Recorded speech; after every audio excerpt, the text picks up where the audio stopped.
Oke, bismillahirrahmanirrahim. Kita lanjut lagi untuk reading assessment part 2-nya. Di sini kita akan bahas tentang how am I testing sama how am I scoring. Nah, how am I testing? Pertama, kita bakalan bahas tentang what are the reading test tasks. Dan artian, kita harus tahu dulu jenis tesnya itu apa-apa aja. Tapi sebelum itu kita juga harus tahu text types-nya seperti apa. Bahwa dalam reading itu kita nggak cuma pakai buku teks dari buku cetak, tapi ada macam. Ada dari buku, baik fiksi non-fiksi, ada koran, ada iklan, ada public sign, ada brosur, guide, manual, ada text message, ada email, ada surat, dan lain sebagainya. Kenapa kita butuh tahu berbagai macam jenis teks? Karena bukan hanya jenis tes yang berbeda, tapi teks juga menjadi pertimbangan. Apalagi ketika kita udah mengenal siswa kita ada di level mana. Jenis reading seperti apa yang kita pilihkan untuk mereka sangat bergantung dengan level mereka. Nah, beda-beda jenis reading ini bergantung pada panjang teksnya, style bahasanya, tujuan yang ingin disampaikannya seperti apa. Apakah untuk hanya hiburan, untuk argumentasi kah? Apakah dia itu idenya specialized dalam artian untuk kedokteran, untuk teknik atau secara general? Apakah dia konkret infonya atau abstrak ataupun text structure-nya? Karena semakin konkret, semakin mudah, semakin abstrak, semakin sulit. Dan how should I choose the text? Nah, kayak mana sih cara kita milih teks yang sesuai dengan level siswa kita? Kita harus tahu kesulitan bagi siswa kita dalam memahami sebuah teks itu kenapa? Ada beberapa, yang pertama bergantung pada topiknya. Semakin dia personal topiknya, semakin familiar, semakin konkret, dan semakin tidak spesifik infonya, semakin mudah. Semakin non-familiar dan familiar, abstrak, semakin dia spesialis, infonya semakin sulit. Nah, dari segi bahasa juga sama. Semakin simple kalimatnya, semakin pendek kalimatnya, semakin bahasa itu dipakai dalam keseharian, semakin mudah, semakin dia sulit, semakin mudah. Contoh pada kata easy. Kita pakai easy itu dalam keseharian, mudah, sering kita dengar. Tapi ada juga kata yang maknanya sama, mudah, convenient, jarang didengar. Siswa kita menjadi sulit. Nah, itu juga bergantung. Kemudian, discourse mode-nya juga pengaruh. Kenapa? Karena semakin simple text structure-nya, struktur teks itu simple, maka mudah. Semakin kompleks, semakin sulit. Kalau jenis teksnya juga mempengaruhi, ada deskripsi, narasi, instruksi, semakin jadi eksposisi dan argumentasi, dia semakin sulit. Kenapa? Karena kalau dia eksposisi dan argumentasi itu butuh nalar, butuh hal abstrak, butuh pikiran, dan jadi semakin sulit. Oke, kemudian kita juga tadi udah tahu soal jenis teksnya. Sekarang kita bakalan melihat jenis tasknya, jenis tugasnya, jenis tesnya. Dia ada 3 macam. Ada pertama selected response, semi-productive task type, ada productive task. Kalau yang selected response, dia disebut selected response karena soalnya kita memberikan opsi jawaban kepada dia. Kayak multiple choice, ada ABCD. Multiple matching, ada pasangannya. True false, ada pilihan true false-nya. Bahkan gap tag task with missing words pun ada. Kita bilang bahwa isi blank di bawah ini. Tapi yang harus dia isi itu ada pilihannya. Itu selected response. Tapi semi-productive task, gap text-nya itu atau information transfer-nya, bisa kita bilang tolong isi blank di bawah ini. Blank-nya tadi tidak ada opsi yang harus diisi, murni dari dia. Makanya disebut semi-productive. Kenapa semi? Karena dia tidak panjang yang harus diisi. Sedangkan di productive task, dia akan menjawab short answer questions, kemudian ada integrated reading dan writing or reading and speaking. Dalam artian ketika kita meminta dia menjawab essay, kita minta dia apakah menulis ataupun berbicara atau speaking. Nah, ini jadi pertimbangan juga. Kemudian ada multiple choice pro and cons. Kenapa kita butuh tahu bahwa setiap jenis tas yang kita pilih, dia punya keuntungan dan kerugian. Kayak contoh multiple choice.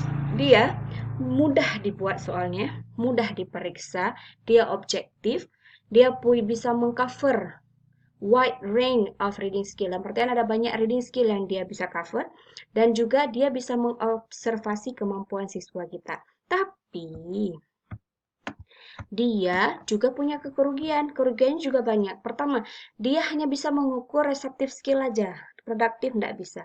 Dan dia bukan real life task. Dalam artian dalam kehidupan dia susah. Kalau dia pandai menjawab multiple choice, reading di keseharian belum tentu bisa. Kenapa? Karena bisa jadi benar yang dia jawab itu adalah karena guessing. Karena dia menebak. Yang keempat, karena yang dia jawabannya bisa dinilainya 100, tapi kita tidak bisa melihat apakah kemampuannya betul-betul 100. Karena yang tadi bisa jadi jawabannya karena tebakan. Kemudian ada information transfer pros and cons. Advantage-nya apa? Dia lebih realistis dan dia understanding of process, classification and narrative sequence. Dalam artian tesnya itu bisa tentang proses, klasifikasi atau narasi. Tapi disadvantage-nya apa?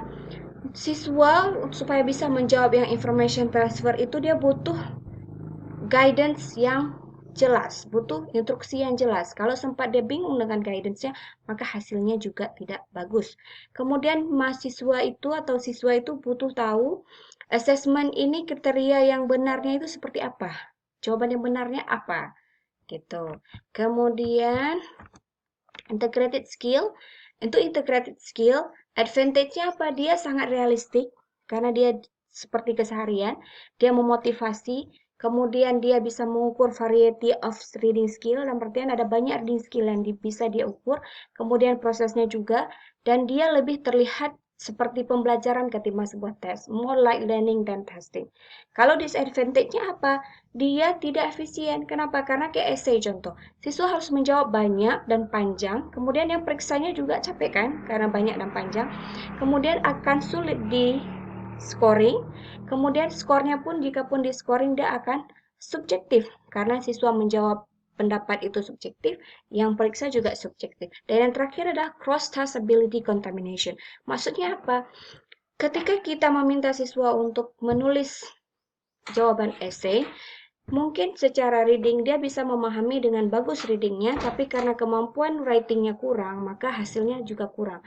Atau ketika kita meminta dia menjelaskan apa yang dia baca dengan speaking, bisa jadi pemahaman bacaan dia bagus, tapi karena speaking ability-nya kurang, maka dia bisa jadi hasilnya kurang. Makanya ada kontaminasi dari ability di sini. Intinya apa? No best way to test reading comprehension. Tidak ada cara terbaik. Dalam artian bahwa kita pakai multiple choice aja semuanya. No, tidak bisa. Atau kita pakai essay semuanya. Nggak bisa juga. Kenapa? Karena each has advantage and limitation. Setiap jenis tes itu ada keuntungan dan kerugian. Each is suitable for different purposes. Dalam artian setiap jenis tes itu dia cocok dengan tujuan tersendiri. Misal kalau kita ingin mengetes kemampuan pemahaman reseptif dia, maka kita pakai multiple choice. Kalau kita pengen melihat nalar dia, kemampuan dia memberi nalar, maka kita cocok pakai essay. Jadi tergantung tujuan tes kita itu apa. Kemudian, a variety of task types in a test. Semakin bervariasi jenis tes, semakin bagus. Kenapa? Karena itu menghindari kerugian dan keuntungan tadi, dan juga membuat kita punya peluang untuk menilai reading skill-nya itu dalam jumlah yang banyak. Misalnya kita pengen mengukur scanningnya, kita bisa mengukur dengan banyak jenis, bukan hanya dengan satu jenis teks saja. Dan ada hal-hal yang mempengaruhi fairness, keadilan dalam menilai sebuah tes. Pertama, apakah tes kita itu has the right level of difficulty? Apakah soal yang kita buat itu sesuai level kesulitannya dengan level siswa kita? Are the instruction are clear? Apakah instruksinya jelas? Apakah ada rank dari task? Maksudnya task kita itu apakah kita punya ranknya? Ada yang sulit, ada yang mudah, dan kita jelaskan dengan bagus. Apakah itemnya itu justifiable order? Mudah dilihat oleh siswa. Apakah waktunya itu appropriate? Misalkan kita suruh buat essay 1 lembar, kita kasih waktu 5 menit, apakah sesuai? Kemudian kita bakalan bahas tentang how am I scoring? How should you score a multiple choice question? For example, multiple choice question. Ada correct answer kan? Ada incorrect answer. Bagaimana cara kita scoring yang correct dan incorrect ini? Nah, kita bisa pakai weighting. Weighting ini maksudnya kita bisa pakai beratnya dalam artian bahwa Pertama, untuk incorrect answer kita kasih 0 nilainya. Untuk correct answer kita bisa bikin berseragam, dalam artian satu semua, atau kita bisa bikin bermacam, tergantung kesulitannya, tergantung tujuannya apa. Jadi, nggak semua bahwa yang correct answer itu harus dijawabnya dengan sama. Kemudian, dalam scoring, kita juga harus menetapkan scoring guidance kepada siswa kita. Maksudnya apa? Apakah ada hal lain yang mempengaruhi nilai dia, seperti spelling? Apakah spelling, contoh ini untuk color, salah tulis, apakah kita mengendaki spellingnya yang British aja? Jadi kalau dia menjawab dalam American, nilainya kurang. Apakah misspelling juga akan mengaruhi nilai? Apakah punctuation kayak huruf besar, huruf kecil itu mempengaruhi grammarnya? Nah, ini harus jelas di awal. Jadi siswa kita jadi tahu ketika dia menjawab soal, ketika dia menulis, apakah ada hal lain yang perlu dia perhatikan selain dari soal tadi. Kemudian, mungkin ini yang terakhir adalah resumenya, bahwa kita dalam membuat tes itu kita perlu tahu, perlu menjelaskan kepada siswa kita adanya suitable task construct and task difficulty, bahwa harus sesuai antara task yang kita kasih dengan kesulitannya dengan juga dianya, dalam artian siswa kita levelnya di mana. Juga range of appropriate text, teksnya juga harus sesuai dengan level siswa kita. Bahwa tasknya juga beragam, dalam artian tesnya beragam. Ada skor yang jelas, dalam sistem scoringnya itu jelas, siswa kita bisa tahu, kalau saya jawab seperti ini, nilai saya akan seperti ini. Misal, nomor 1 kalau benar nilainya 10, nomor 2 kalau benar 5. Nah, kenapa? Karena level kesulitan soalnya berbeda. Misal, ada clarity on timing, bahwa kita harus bilang bahwa semua ini ada 10 soal, dari 10 soal waktunya sekian. Oke, siswa kita bisa mengatur waktunya. Mungkin sekian untuk hari ini dalam reading comprehension. Dan ini bisa kalian dapatkan dari beberapa sumber. Sekian, Assalamualaikum warahmatullahi wabarakatuh.